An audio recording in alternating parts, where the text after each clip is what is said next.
Congress party అభ్యర్థులు జోరుగా ప్రచారం చేస్తున్నారు. రాష్ట్రంలో వైసీపీ, టీడీపీ పార్టీలు డబ్బులతో రాజకీయాలు చేస్తున్నాయని కాంగ్రెస్ ఎమ్మెల్యే, ఎంపీ అభ్యర్థులు విమర్శించారు. బీజేపీకి భయపడి రాష్ట్రానికి అన్యాయం చేశారని ఆరోపించారు. ప్రజలకు సేవ చేయాలనే ఆలోచనతో రాజకీయాలకు వచ్చినట్లు చెబుతున్న ఎంపీ అభ్యర్థి, మాజీ ఐఏఎస్ అధికారి కొప్పుల రాజు సామాన్యుడిగా కాంగ్రెస్ తరపు పోటీ చేస్తున్న కోవూరు కాంగ్రెస్ ఎమ్మెల్యే అభ్యర్థి కిరణ్ కుమార్ రెడ్డితో మా ప్రతినిధి Sagar Reddy face to face. Nellore జిల్లా ఎంపీగా పోటీ చేస్తున్న మాజీ ఐఏఎస్ అధికారి కొప్పుల రాజు మనతో ఉన్నారు. అలాగే కోవూరు నియోజకవర్గం ఎమ్మెల్యే అభ్యర్థిగా పోటీ చేస్తున్న నారపరెడ్డి కిరణ్ కుమార్ రెడ్డి కూడా మనతో ఉన్నారు. వీరంతా కూడా సమయం చాలా తక్కువ ఉన్నందున జోరుగా ఎన్నికల ప్రచారం నిర్వహిస్తున్నారు. ఇప్పుడు మీరు ఎలా సాగుతుంది ఎన్నికల ప్రచారం? ఈ ప్రచారంలో ప్రజల నుంచి మంచి స్పందన వస్తుంది. కాంగ్రెస్ పార్టీ మరియు వామపక్షాలు కలిసి పోటీ చేస్తున్నటువంటి ఈ ఎన్నికల్లో తప్పకుండా ప్రజలు కాంగ్రెస్ పార్టీని ఆశీర్వదిస్తారని, హస్తం గుర్తుకి ఓటు వేస్తారని మాకు నమ్మకం కలుగుతుంది. ఎందుకంటే షర్మిలారెడ్డి గారు, వైఎస్ షర్మిలారెడ్డి గారు ఆంధ్రప్రదేశ్ కాంగ్రెస్ కమిటీ ప్రెసిడెంట్గా వచ్చిన కాడి నుంచి రాష్ట్రం అంతా కూడాను సుడిగాలి పర్యటన చేసి రాష్ట్ర ప్రజలకి చాలా స్పష్టంగా తెలియజేయటం జరిగింది. ఏ విధంగా గత 10 సంవత్సరాలుగా ఈ రాష్ట్రాన్ని పాలించినటువంటి పాలకులు ఈ రాష్ట్ర సంక్షేమాన్ని, రాష్ట్ర అభివృద్ధిని పూర్తిగా విస్మరించారు. ఆనాడు రాష్ట్ర విభజన జరిగినప్పుడు కాంగ్రెస్ ప్రభుత్వం ఇచ్చినటువంటి హామీలు, ఏపీ రీఆర్గనైజేషన్ చట్టంలో ఇచ్చినటువంటి హామీలు గనక అమలైనట్లయితే రాష్ట్రం ఈ పార్టీకి ఏ స్థాయికి అభివృద్ధి అయ్యేదో అనేది చాలా స్పష్టంగా వారు చెప్తూ ఉన్నారు. మరి మొదటి సంతకంగా ఈ రాష్ట్రానికి ప్రత్యేక హోదా వస్తుందని మరి వైఎస్ షర్మిలారెడ్డి గారు ఒకే నొక్కాడి నుంచి చెప్తున్నారు. వారు 5వ తారీఖున ఇక్కడ కొవ్వూరికి బహిరంగ సభకి వస్తున్నారు. ప్రజలందరూ కూడాను చాలా ఆసక్తిగా ఎదురు చూస్తున్నారు. ఏ విధంగా రాష్ట్ర అభివృద్ధి కాంగ్రెస్ యొక్క అధికారంలో జరగబోతుంది. ప్రజలు ఇప్పటికి కూడాను అప్పుడు చేసినటువంటి మంచి పనుల్ని గుర్తుపెట్టుకొని ఓటు వేయాలని అనుకుంటున్నారు.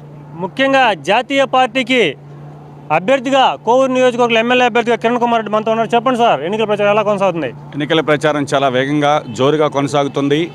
ఏదైతే సమయాభావం వల్ల చాలామంది గడపలకు వెళ్ళలేకపోతున్నా వాళ్ళందరికీ చేతులు జోడించి శిరస్సు వంచి ప్రార్థిస్తున్నా, రాలేకపోయినప్పటికీ ఒక కాంగ్రెస్ పార్టీ మేనిఫెస్టో కానీ లేదా కరపత్రం, అదేవిధంగా ఎంపీ గారికి సంబంధించినటువంటి గ్యారంటీ కార్డు ప్రతి గడపకి చేరుస్తున్నాం. కాబట్టి ఈరోజు కాంగ్రెస్ పార్టీ వైపు జనం చూస్తున్నారు.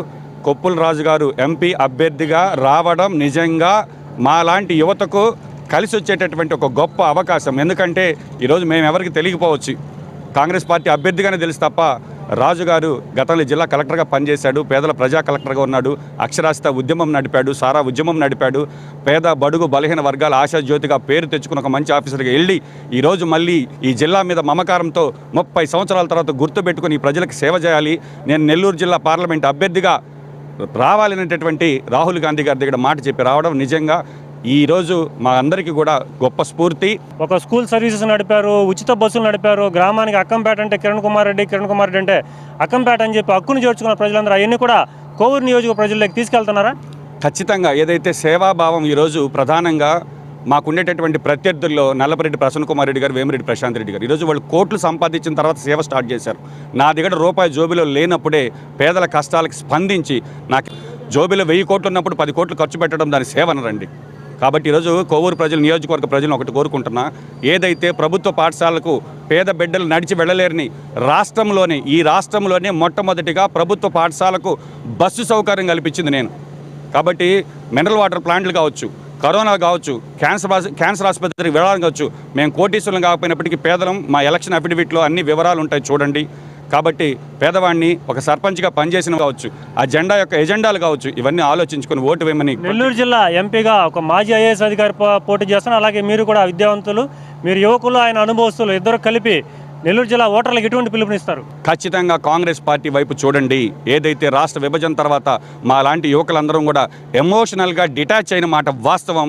ఈరోజు వాస్తవాలు తెలుసుకొని ఈ రాష్ట్రం మళ్ళీ బాగుపడాలి, యువతకు ఉద్యోగ అవకాశాలు రావాలంటే ప్రత్యేక హోదా రావాలి. ఆ ప్రత్యేక హోదా ఒక కాంగ్రెస్ పార్టీతోనే సాధ్యం.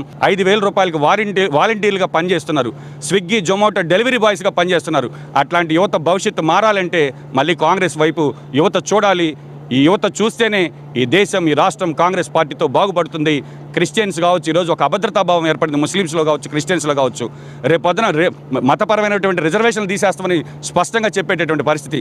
అయినా కూడా ఈ రెండు ప్రాంతీయ పార్టీలు, ఈరోజు నేను వైఎస్ఆర్ కాంగ్రెస్ పార్టీ ఎంపీ అభ్యర్థికి అడుగుతున్నా, రేపు మీరు ఏ పార్టీకి కేంద్రంలో మద్దతు ఇవ్వబోతున్నారో చెప్పి ఓటు అడగాలి తప్ప నాకు ఓటు వేయమని అడిగేటటువంటి అధికారం మీకు లేదు అని స్పష్టంగా తెలియజేస్తూ, మా అభ్యర్థి, ఇండియా కూటమి అభ్యర్థి ఐఏఎస్ అధికారి ప్రజా కలెక్టర్ని గెలిపించమని, అదేవిధంగా పేదవాడిని మీలో ఒకడిని, మీకోసం పనిచేయడానికి వచ్చిన వాడిని నన్ను ఆశీర్వదించమని కోవూరు నియోజకవర్గ ఓటర్లందరినీ కూడా చేతులు జోడించి వేడుకుంటున్నాం. ప్రాంతీయ పార్టీలతో తీవ్రంగా నష్టపోయారు. అలాగే ప్రస్తుతం ఉన్న అధికార ప్రభుత్వం కావచ్చు, అలాగే బీజేపీతో జతకట్టిన టీడీపీ కావచ్చు, వీటి వల్ల ఎటువంటి ఉపయోగం లేదు.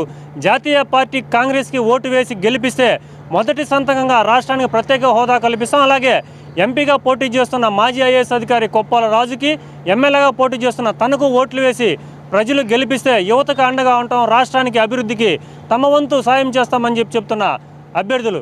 ఇది ఇక్కడ తాజా పరిస్థితి. కెమెరామెన్ సురేందర్తో సాగర్ రెడ్డి.